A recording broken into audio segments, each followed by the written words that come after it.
అందరికీ నమస్కారం. మన ప్రియతమ నేత జగనన్న పిలుపు మేరకు అదేవిధంగా గుంతకల్ నియోజకవర్గ సమన్వయకర్త వెంకట్రామరెడ్డి గారి ఆదేశాల మేరకు మరి ప్రతి చోట కూడా ప్రతి నియోజకవర్గ కేంద్రాల్లో అదేవిధంగా మండల కేంద్రాల్లో వెన్నుపోటుకు 2 ఏళ్ల కార్యక్రమాన్ని మండల కేంద్రాల్లో నిరసన కార్యక్రమాన్ని చేయడం జరుగుతుంది. మరి ఈరోజు పామిడిలో మండల కేంద్రంలో ఈ నిరసన కార్యక్రమం చేయడం జరిగింది. చంద్రబాబు నాయుడు గారు గవర్నమెంట్ ఫామ్ అయినప్పటి నుంచి కూడా వాళ్ళు ఇచ్చినటువంటి మేనిఫెస్టోను సక్రమంగా అమలు చేయకపోగా ప్రజలను మోసం చేస్తూ ఉన్నారు. మరి వారు ఖచ్చితంగా ప్రజలకు న్యాయం చేసేంత వరకు ఏవైతే వాళ్ళు మేనిఫెస్టోలో సూపర్ 6 హామీలను ఇచ్చారో వాటినన్నిటినీ కూడా నెరవేర్చాలని, వాటినన్నిటినీ కూడా నెరవేర్చే వరకు కూడా మా వైఎస్ఆర్ కాంగ్రెస్ పార్టీ కుటుంబ సభ్యులంతా కూడా పోరాటాలు నిరసనలు చేస్తామని చెప్పి కూడా ఈ సందర్భంగా తెలియజేస్తున్నాను.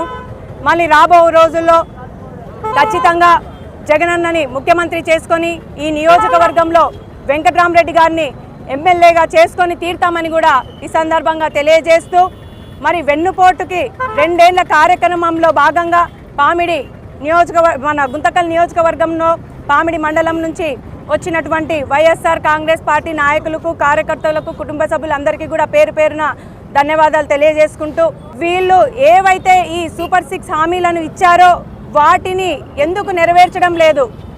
అవి కూడా స్త్రీ శక్తి అన్నారు, అరాకొరాగా ఇచ్చి ఇప్పుడు ఫ్రీ బస్సును కూడా తీసేసే ప్రయత్నం చేస్తున్నారు.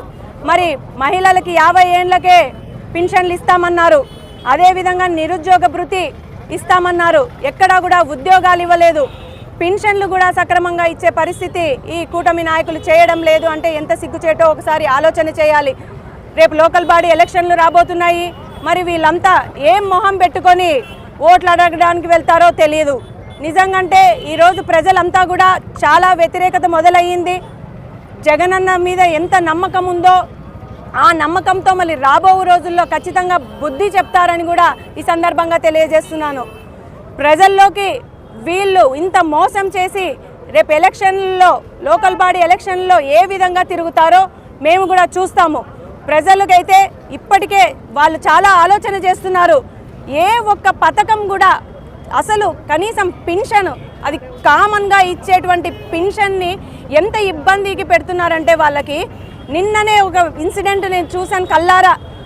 ఒక ముసలావిడకి 2 కొడుకులు ఉన్నారు. వాళ్ళిద్దరికీ కూడా మధ్యలో మతిస్థిమితం పోవడం జరిగింది. మరి వాళ్ళకి ఏ విధంగా పెన్షన్ అనేది ఏ కొత్త పెన్షన్ కూడా ఎక్కడా కూడా రాష్ట్రంలో ఎక్కడా కూడా పెన్షన్లో ఊసే లేదు. ఎక్కడైనా కానీ వీళ్ళు ఎక్కడైనా ప్రెస్ మీట్లు పెట్టి మేము పలానా మంచి చేసినామని ఎక్కడైనా చెప్తున్నారా? ఎక్కడా ఏమీ చేయడం లేదు.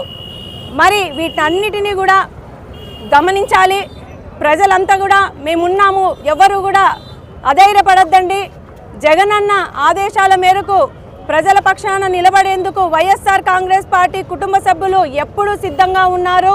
ఖచ్చితంగా వాళ్ళు ఏవైతే చెప్పారో ఆ సూపర్ 6 మేనిఫెస్టోలో ఉన్నటువంటి ప్రతి హామీని వాళ్ళు అమలు పరిచే వరకు వాళ్ళు మెడలు వంచైనా వాటిని అమలు పరిపించేలా మేమంతా కూడా ఉధృతంగా పోరాటాలు చేసి ఖచ్చితంగా మరి వాటిని నెరవేర్చేలా చేస్తామని కూడా ఈ సందర్భంగా తెలియజేస్తూ ఈ అవకాశం ఇచ్చిన ప్రతి ఒక్కరికి కూడా పేరు పేరున ధన్యవాదాలు తెలియజేసుకుంటూ సెలవు తీసుకుంటున్నాను. ఈరోజు అధినేత జగన్మోహన్ రెడ్డి ఆదేశాల మేరకు సూపర్ 6 పథకాలు కూటమి ప్రభుత్వం ఇచ్చిన హామీల్లో ఏ ఒక్కటి నెరవేరలేదు. కాబట్టి ప్రతి ఒక్క కాన్స్టిట్యున్సీ రేంజ్లో అన్ని మండల కేంద్రాల్లో నిరసన కార్యక్రమాలు చేయడం జరిగింది. అదేవిధంగా పామిడిలో కూడా నిరసన కార్యక్రమం భారీ ఎత్తున కార్యకర్తలు వచ్చి ఈ కార్యక్రమం జయప్రదం చేసినందుకు అందరికీ ధన్యవాదాలు. ఇప్పుడన్నా కూటమి ప్రభుత్వం కళ్ళు తెరిచి ఇచ్చిన హామీలు స్వచ్ఛందంగా నెరవేర్చాల్సిందిగా కోరుచున్నాము. లేదంటే రాబోయే రోజుల్లో ఇంకా ఉధృతంగా మేము నిరసన కార్యక్రమాలు చేసి ధర్నాలు అన్నీ చేపడతామని ఈ సభాముఖంగా తెలియజేస్తున్నాం.